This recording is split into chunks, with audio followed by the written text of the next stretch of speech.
Hell beneath the earth, gateways to other worlds. Welcome to Hell beneath the earth, where the ground cracks open and myths bleed through. Across cultures, deep holes in the earth have long been feared, not just as natural wonders, but as cursed thresholds. From volcanic craters, belching smoke like breath from a beast, to bottomless caves that swallow sound and light. These aren't just landscapes. They're warnings. What lies beneath may not be just rock and fire, but something far older and far less human. Darvaza Crater, the door to hell that never closed. In the heart of Turkmenistan's Karakum Desert, a land where no birds fly and even the wind seems to whisper warnings, there burns a pit that never stops. Locals call it the door to hell. But those who've stood at its edge say it's not just a name, it's a warning. Because the fire has burned for over 50 years, with no fuel, no rest, and no end. And some believe it was never meant to be opened. The origin, a hole that wasn't supposed to exist in 1971. Soviet geologists searching for natural gas set up a drilling site on what they believed was a stable patch of desert. What they found beneath their feet wasn't solid earth, but a hollow gas cavern the size of a football field. The ground collapsed, swallowing their rig and leaving a massive crater, 70 meters wide and 30 meters deep. No one was killed, but the pit hissed. Toxic methane began seeping out. Animals around the site died. Locals grew sick. In a rushed decision, scientists decided to ignite the gas, thinking it would burn off in a few weeks. That was over 5 decades ago. The fire never stopped. A pit that breathes standing near the edge of the Darvaza crater. You feel it. The heat, yes, but also the rhythm. The pit breathes, exhaling hot gusts of air that rise like the sigh of something sleeping just below the crust.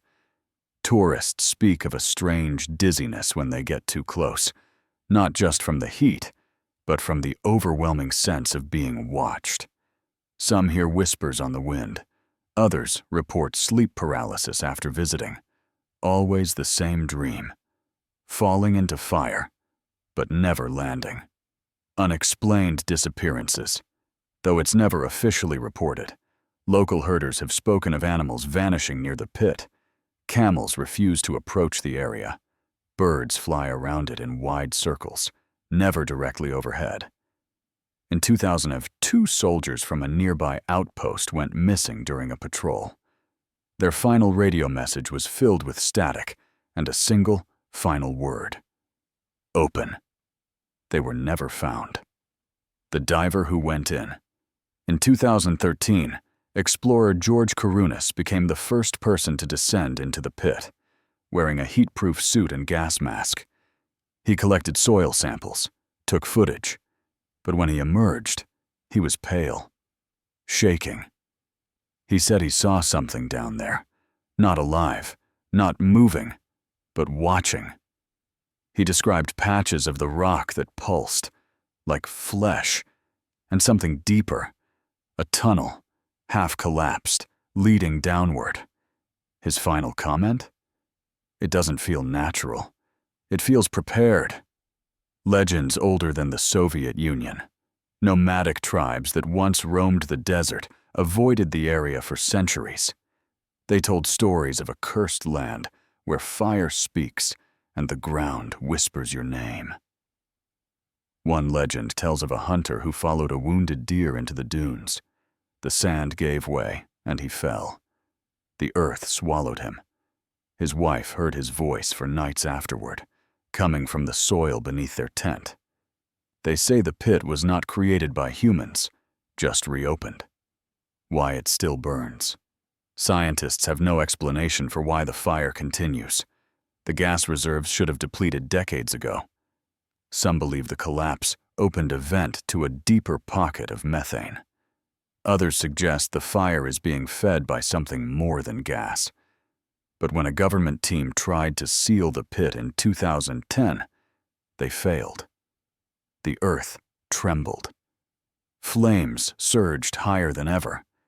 They left it alone after that. The flame that draws you in. At night, the Darvaza crater glows like a wound in the earth, visible from miles away.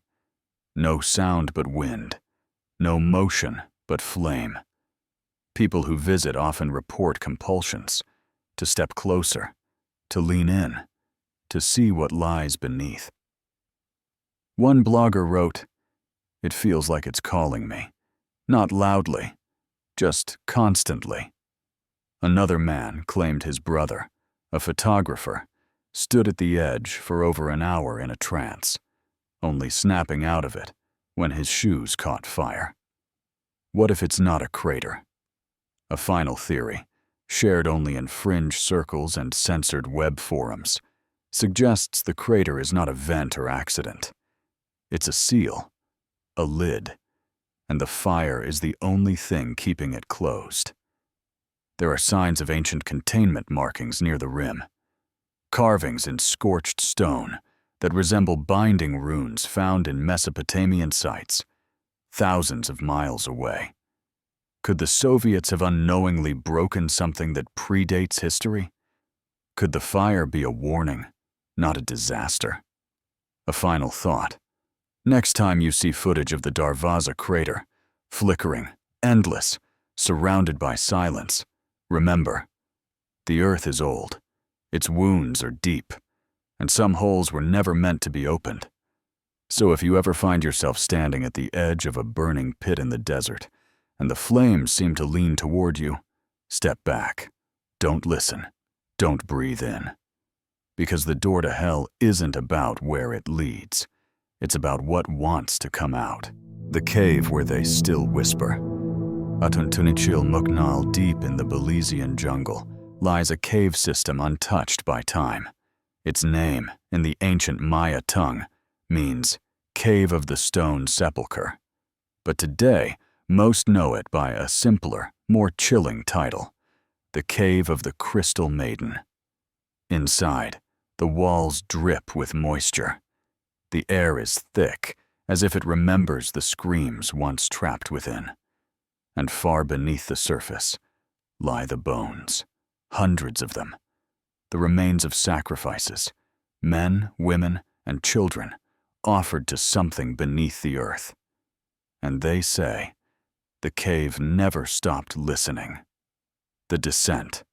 To reach the inner chambers of Aktun Tunichil Muknal, you must swim through a flooded tunnel. No lights, only a headlamp cutting through the pitch-black water. Tour guides tell you to be quiet, not out of respect, but because sound carries differently here.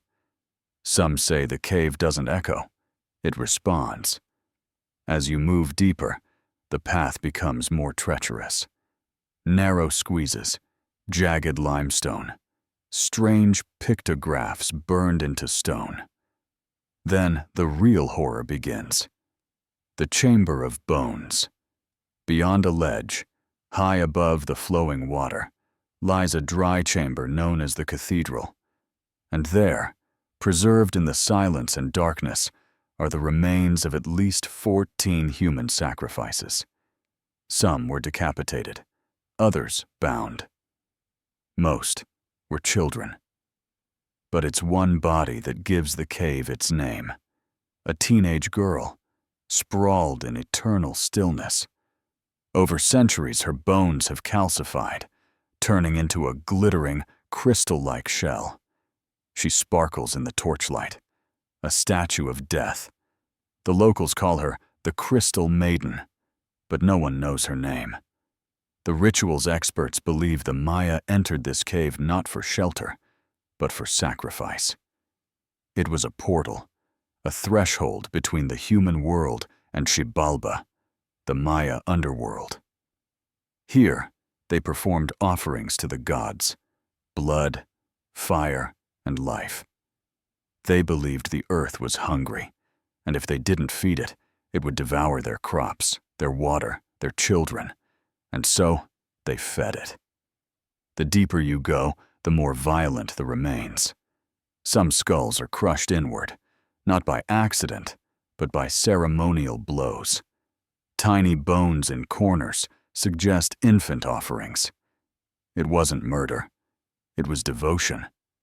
The whispering dark modern-day visitors, mostly researchers and thrill-seekers, report strange experiences in the cave. Some hear water dripping where there is no water. Others feel hands on their shoulders, only to find themselves alone. One archaeologist claimed she heard breathing behind her, matching her own rhythm, but reversed, like something exhaling as she inhaled. A tourist once fainted in front of the Crystal Maiden. When he woke, he was crying. When asked why, he replied, "She opened her eyes. But the maiden never moves." Right? Forbidden zones. There are parts of Aktun Tunichil Muknal that are no longer accessible, not because of collapse, but because researchers refuse to enter. One chamber, known only as the mouth, contains bones too fragmented to study. They're burned, twisted, as if exposed to heat from within the stone itself. Photographs taken inside sometimes show shadows that don't belong to any living person in the group. A guide who explored that chamber alone in 2009 quit his job a week later, saying only, "It spoke to me," in a voice that sounded like mine. A living portal. Mayan mythology says caves are alive, not symbols, but actual mouths of gods, portals to other realms. And this one? It was hungry. Even now, despite efforts to preserve it, some believe the cave calls to certain people, that it chooses them. One hiker went missing near the site in 2010. His phone was recovered 2 weeks later, screen cracked, buried in the mud. Its last photo? A blurred figure, glowing faintly, standing above the Crystal Maiden, arms outstretched, too tall, too thin, eyes like holes. No one was in the cave that day. A final warning. If you ever visit the Aktun Tunichil Muknal cave, remember, it is not a tourist attraction. It is not history. It is a temple. And temples do not forget. Speak too loudly, linger too long, look the Crystal Maiden in the eyes, and the cave may decide that one more offering is needed. Not because it is cruel, but because it is ancient and still hungry. The Whispering Well, where the water calls you. In a dusty village in Rajasthan, India, there lies an ancient stone well. It predates even the Mughal Empire, carved from red sandstone, with winding steps descending into the earth like a spiral into another world. The villagers call it simply the well that speaks. Most won't go near it, not because of superstition, but because too many people have jumped in. And the strange thing is, they all said the same thing before they did. It's calling me. The first recorded incident in 1997, a 19-year-old boy named Arjun was visiting the village with his uncle. He was quiet, curious, and loved history. He asked about the old stepwell after spotting it beyond a grove of neem trees. His uncle warned him not to go near it. Later that afternoon, Arjun was seen standing at the top step, staring down into the deep, dark water. Villagers called out to him. He turned his head slightly and whispered, "I can hear her." Then he stepped forward. He didn't struggle. When divers were brought in, they found his body at the bottom. No signs of injury, no indication he'd tried to swim. His arms were folded across his chest, as if he had lain down willingly. Local authorities called it suicide, but that was only the beginning. More jumps, same words. Over the next decade, 7 more people jumped into the well. Men, women, even a 12-year-old girl. None of them were known to have mental illness. None had any history of depression. but every single one was seen talking to themselves near the well before they jumped. Some even smiled. The survivors, a rare few who were rescued in time, described something chilling. "There was a woman's voice," said one. "It came from below, soft, kind. She just said, 'Come down. I'm waiting.'" Another claimed she saw hands reaching up through the water, inviting her in. The Forgotten Curse. Local legend speaks of a woman named Devika, a priestess from centuries ago. During a famine, she sacrificed herself by leaping into the well, begging the gods to restore water to her dying village. It's said the rains returned that night. Crops grew again. But Devika never rose from the well. Over time, her story faded into myth, until the voices returned. Some believe her spirit remained, eternally tied to the water. But something changed. Her voice became too eager, too insistent. One elder warned, "That is not Devika anymore. Something else wears her voice." The well's strange behavior. Researchers who visited the site in 2012 brought recording equipment. They spent the night camped beside the well. Their audio logs captured something strange between 2 and 3 a.m. A woman's voice, faint and melodic, repeating in Sanskrit, "Come home, come home." But the recording didn't come from the surface. It came from beneath the water. That same night, one of the researchers, a man named Pranav, left his tent and disappeared. His shoes were found neatly placed beside the top step of the well. His body was never recovered. It knows your name. Villagers say the voice doesn't call everyone, only certain people, outsiders, wanderers, those carrying grief or secrets. One traveler claimed he heard the voice use his name, even though he'd never spoken it aloud in the village. "I thought someone was behind me," he said later, "but the sound came from under my feet." An impossible depth modern sonar has measured the well's depth at approximately 80 feet. But in one government-funded survey, the signal dropped off completely after 40 feet, like the bottom wasn't there. Divers report the water gets inexplicably cold and impossibly still halfway down. One diver surfaced screaming, saying he saw a face staring up from the stone below.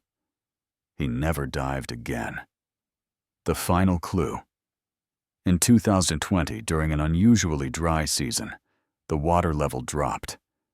Villagers noticed marks carved into the stone just above the waterline, inscriptions never seen before. They were warnings, ancient Brahmi script that translated roughly to, "Do not answer the voice, it does not forget, it does not forgive." A voice with no body. Today, the well is sealed off with rusting iron bars. But people still report dreams after visiting the site. Dreams of water, of falling forever, of a hand gently taking theirs in the dark, and a voice saying, "You were meant for me." Some wake up with wet footprints near their bed. Others don't wake up at all. If you ever hear her, if you ever find yourself near a forgotten well in a dry, silent village, and you feel a pull in your chest, hear your name whispered from the deep, don't answer. Don't look down, don't listen, because once she knows you can hear her, she'll never stop calling.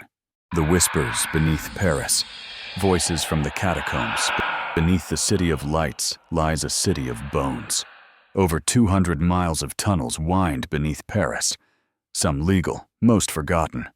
And inside them, stacked from floor to ceiling, are the remains of over 6 million people. They call it the Catacombs of Paris, but locals have another name: the Empire of the Dead. Tourists visit the official sections, lit and paved, But the true horror lies beyond the gates, where only shadows live, and where some say, the dead speak. A problem with the living. In the late 1700s, Paris faced a problem. Its cemeteries were overflowing. Bodies leaked into basements.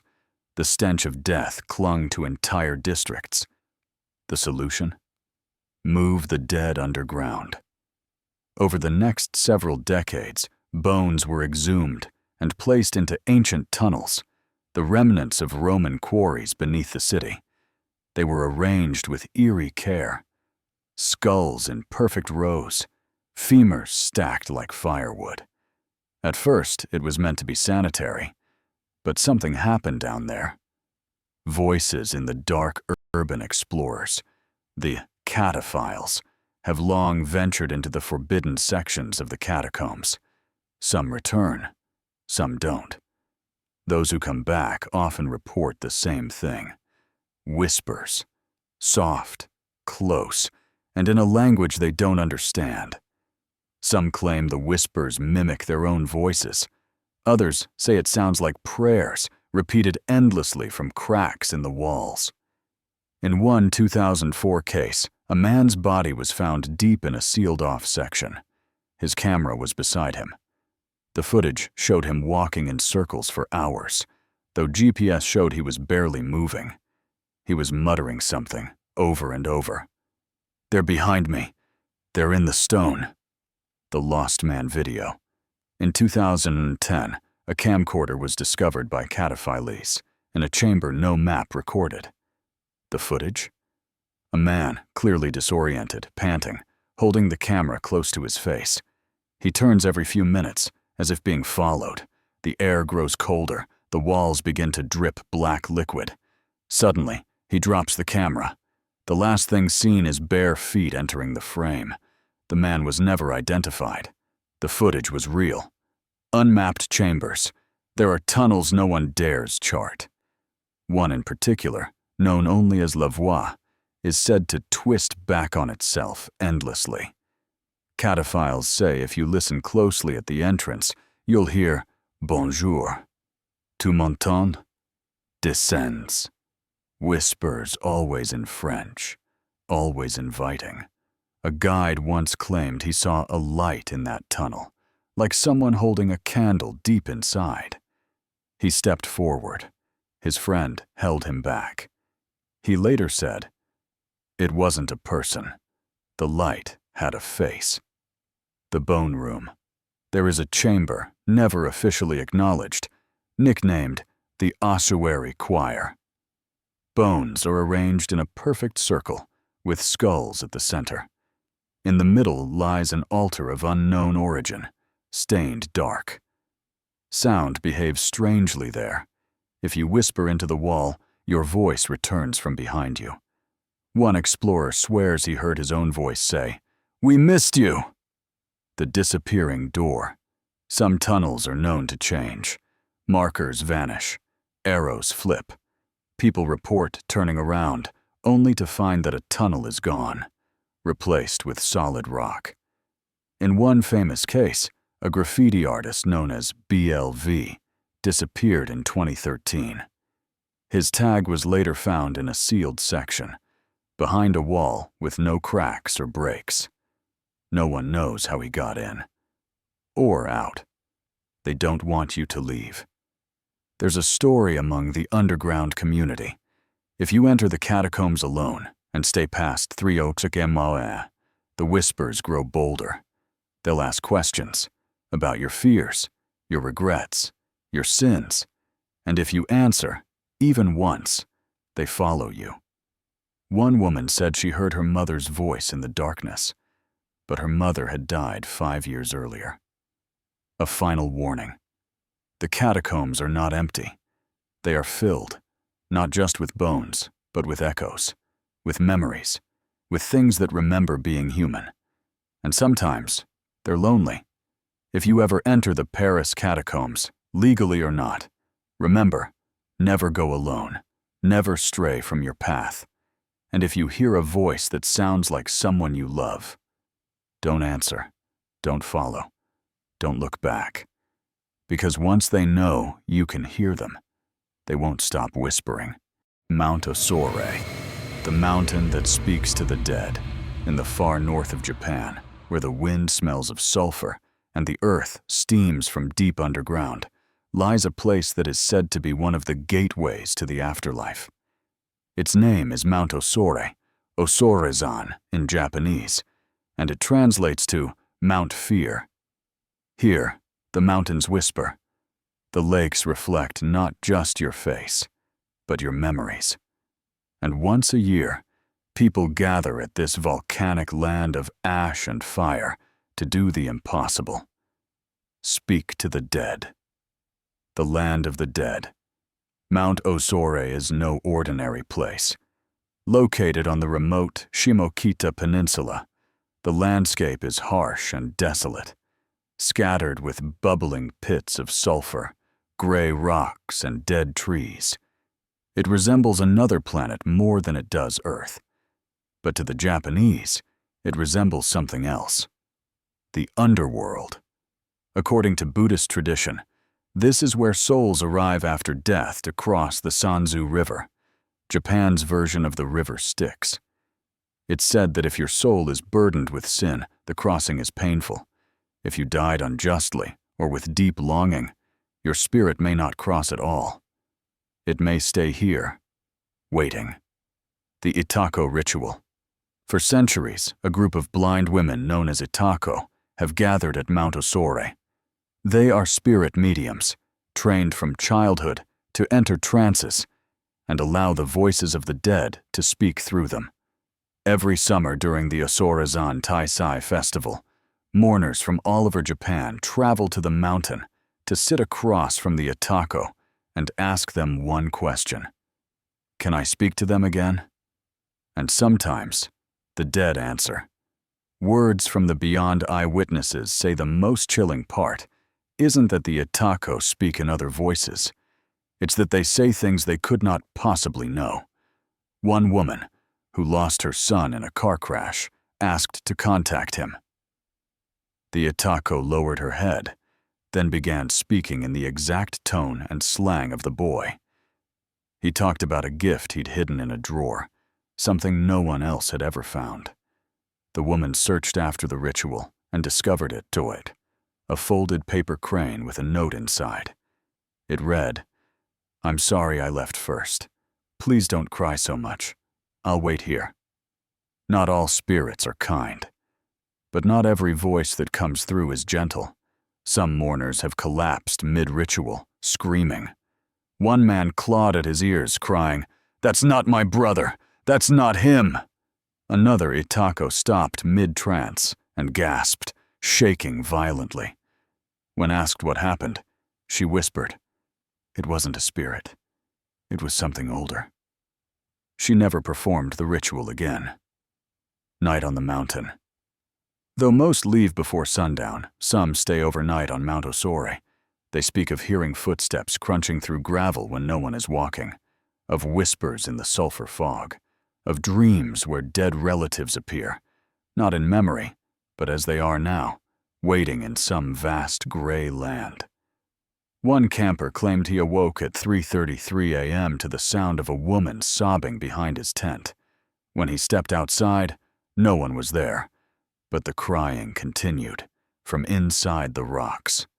The river that remembers, a small stream flows through Mount Osore, a stand-in for the mythical Sanzu River. Locals say if you toss a coin into it and make a wish to someone who has passed, they will hear it. But sometimes, the river answers back. A tourist once tossed a coin and said aloud, "Can you forgive me?" Later, when reviewing video from that moment, faint audio captured a voice beneath the wind whispering, "Why did you leave me?" The silent ones. Not all who visit the mountain come for closure. Some come to offer apologies. Others come with guilt so heavy it nearly breaks them. There are reports, unconfirmed but persistent, of people entering the fog and never returning. Of shoes left neatly at the lake's edge. of shadows moving in the steam, lingering behind visitors, whispering in languages long dead. Some believe Montessori doesn't just allow contact with the dead, it collects the ones who are still listening. If you ever journey to Montessori, the rules are simple. Be respectful. Walk lightly. Don't ask questions you're not prepared to hear the answers to. And when you leave, make sure you leave alone. Because if you hear someone behind you calling your name softly, sweetly, don't turn around. That voice might not be yours to follow anymore. Conclusion. What is it about these places that chills us? Science offers part of the answer. The Earth's depths are full of heat, gas, magnetic anomalies, and acoustic distortions that can confuse the senses and stir panic. Darkness alone triggers primal fear. But there's more than physics at work. Spiritually, many traditions speak of underworlds, realms of the dead, gods of fire, and demons trapped beneath. From the Greek Hades to the Buddhist Naraka to shamanic spirit worlds entered through caves, the message is the same. Below lies power and danger. So maybe these places aren't entrances to hell itself, but maybe they touch something close enough. Some doors open downward, not forward. And once you descend, not everything lets you return. Look into the abyss too long, and it might reach back. The world is not always what it seems. If you're ready to keep peeling back the shadows, like, share, and subscribe this video. The truth is just beginning to unfold.